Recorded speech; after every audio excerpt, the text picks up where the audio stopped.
Baiklah, dalam video kali ini saya akan membahas ya pertanyaan dari Ibu Yuni ya. Beliau sudah berusia 63 tahun ya, tapi masih bersemangat untuk belajar berenang. Dan beliau rupanya memang selama ini belajar dari channel saya dan sudah berhasil bisa berenang. Namun beliau tetap merasa ada yang kurang sehingga minta dikoreksi oleh saya ya. Nah, yuk kita lihat dulu seperti apa video beliau ya. Nah, di sini beliau berenang dengan dua gaya ya. Satu gaya ini, gaya dada, satunya gaya bebas. Nah, gaya dada ini sering banyak yang nanya juga. Gaya dada sama gaya katak sama nggak sih, Pak? Ya, kurang lebih sama lah ya. Itu kita ini nggak lagi ikut lomba ya. Mau gaya dada disebut gaya katak nggak apa-apa. Yang penting kakinya kayak gitu ya, mirip kakinya katak berenang. Oke, kita perhatikan dulu ya video beliau yang gaya dada atau gaya katak.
Nah, tadi dari video beliau saya melihat ada dua yang saya sorotin ya.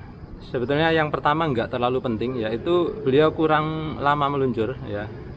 Kurang lama meluncur itu maksudnya gini, setelah beliau menendangkan kaki itu buru-buru ambil napas.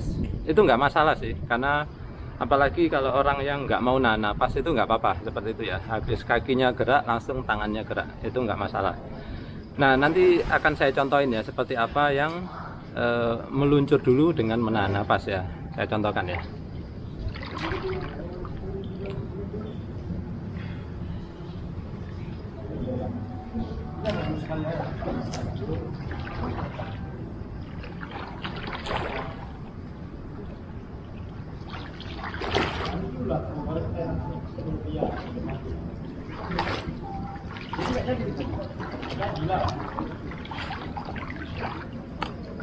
Nah, seperti itu contohnya ya. Jadi keuntungannya kalau kita mau meluncur lebih lama di dalam air dengan menahan napas, itu biasanya kita akan bisa berenang lebih santai, kemudian bisa lebih jauh gitu ya. Tapi kembali, kalau kalian nggak suka menahan napas dengan meluncur seperti saya tadi, ya nggak apa-apa, kayak Bu Yani tadi ya. Habis ambil napas, nendang, ambil napas, nendang, nggak apa-apa. Oke, yang saya soroti kedua yaitu gerakan kaki beliau ya. Gerakan kaki beliau sendiri merasa sebetulnya gerakan kakinya ada yang kurang, yaitu kurang ada tendangan ya, sehingga lambat lajunya. Nah, kalian perhatikan ya, tadi Bu Yani itu menggerakkan kakinya itu emang kurang nendang ya. Beliau gerakannya itu seperti apa ya? Seperti ini loh, apa pecut. Nah ya, pecut itu apa sih? Cemeti ya kalau bahasa Indonesianya ya. Bahasa Jawanya pecut gitu ya, ceter gitu ya. Gerakan kaki beliau itu seperti ini. Nah, oke, sekarang saya akan peragakan gerakan yang lebih bertenaga. Nanti kalian perhatikan ya bedanya di mana. Ya, silakan tebak. Nanti setelah ini saya akan kasih tahu perbedaannya ya. Kalian coba tebak-tebak dulu.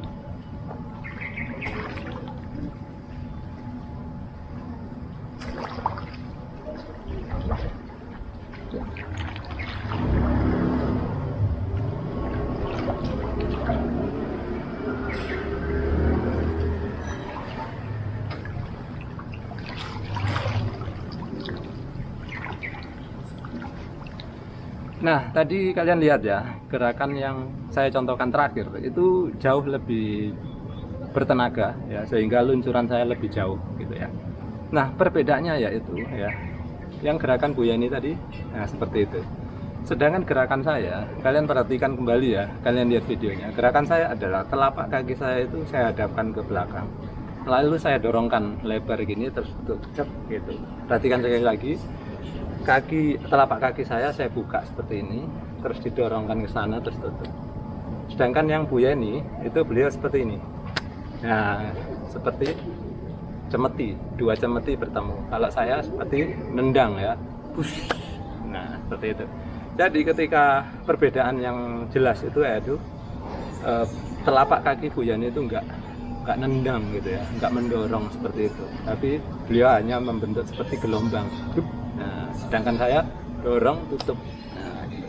Jadi saya tuh ada dua tenaga ya. Yang pertama daya dorongnya itu mendorong air ke belakang sehingga saya terdorong ke depan. Kemudian gerakan berikutnya nutup, cep.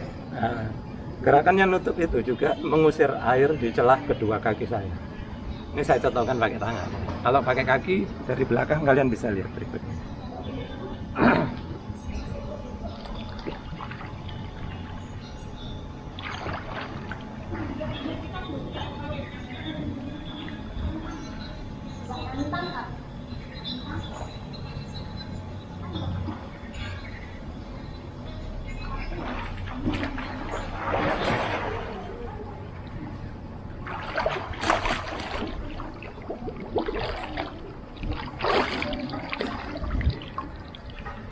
Jadi seperti itu ya. Nah, gerakan kaki ini kalau kebanyakan atlet itu memakai istilahnya itu whip kick ya. Whip kick itu enggak seperti yang saya contohkan tadi, tapi yang saya contohkan tadi itu mungkin lebih tepat disebut frog kick atau tendangan kaki katak gitu ya. Enggak masalah ya kawan, mana yang kalian suka. Saya sendiri lebih suka frog kick ya, tendangan kaki seperti katak seperti yang saya peragakan tadi barusan. Nah, untuk Bu Yani ya silakan kalau pengen mempelajari yang seperti gerakan yang saya contohkan tadi, insya Allah akan lebih bertenaga ya, akan lebih kencang ininya renangnya. Saya senang sekali karena beliau meskipun usianya udah 63 tapi masih ingin ya memperbaiki cara berenang beliau, meskipun menurut saya udah cukup bagus ya yang beliau bisa. Baik, sekarang kita akan lihat ya cara renang beliau yang gaya bebas ya, kita lihat dulu.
Nah, tadi kita udah lihat bersama ya cara renang Bu Yani, yaitu seperti tadi itu.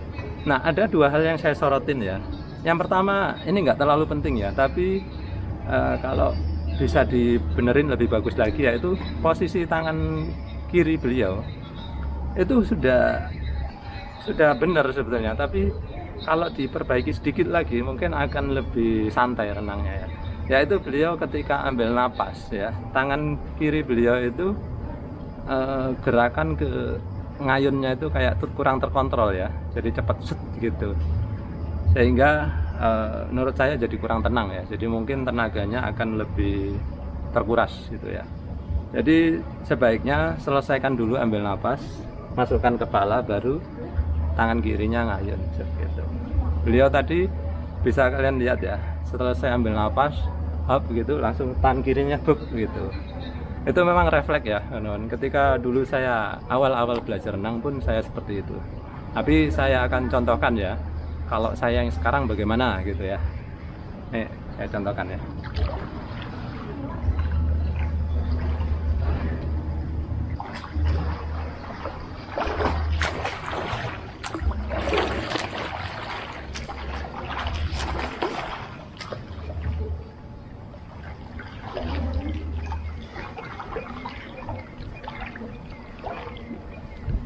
Nah seperti tadi ya yang sudah saya contohkan. Tapi kembali lagi, sebetulnya yang Bu Yani sekarang udah bisa lakukan tuh udah lumayan banget ya. Jadi kalau pun sudah bisa kayak gitu udah bagus banget gitu ya. Cuman kalau mau ditambahin ya seperti itu tadi ya. Nah kemudian ada satu ini yang lebih penting, yaitu posisi kaki ya.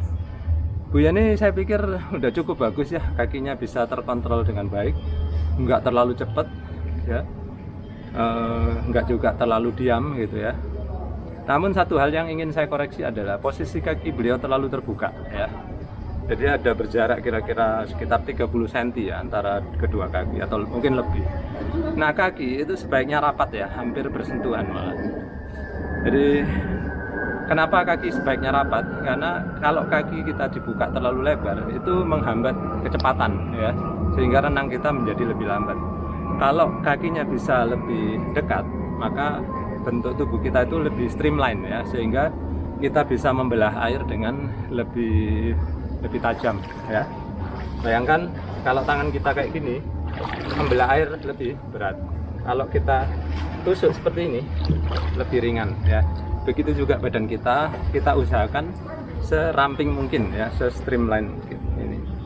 Jadi tangan pun kalau bisa posisinya lancip gitu ya, dari atas ke bawah ya, jangan mekar seperti ini. Kaki juga jangan mekar seperti ini. Oke, saya contohkan yang lebih streamline ya.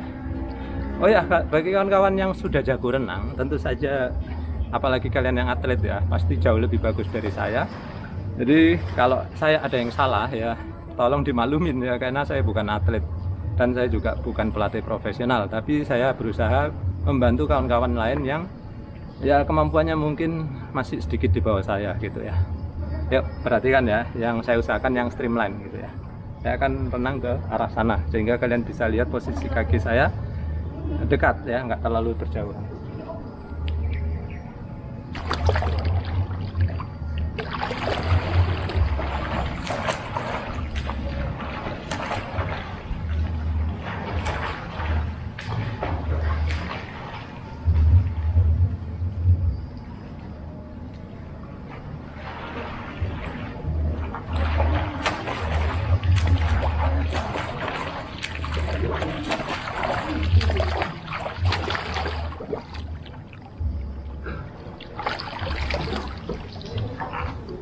Nah itu tadi ya contoh yang saya berikan untuk Bu Yani, mudah-mudahan bisa untuk meningkatkan kemampuan renang beliau ya. Nah bagi kalian yang lainnya yang ingin ya mengirimkan video kalian nggak harus tahu WhatsApp saya ya. Kalian bisa bikin atau upload video kalian sendiri di YouTube kalian ya. Kalian bisa masing-masing bisa mengupload video kan. Semua orang bisa mengupload videonya. Silahkan upload video kalian, lalu linknya letakkan di kolom komentar. Nanti saya akan usahakan baca dan saya akan review kalau kalian memang ingin direview ya. Baik, itu dulu ya video dari saya kali ini. Semoga bermanfaat untuk kalian yang ingin belajar berenang. Oke, sampai jumpa di video selanjutnya. Stop recording.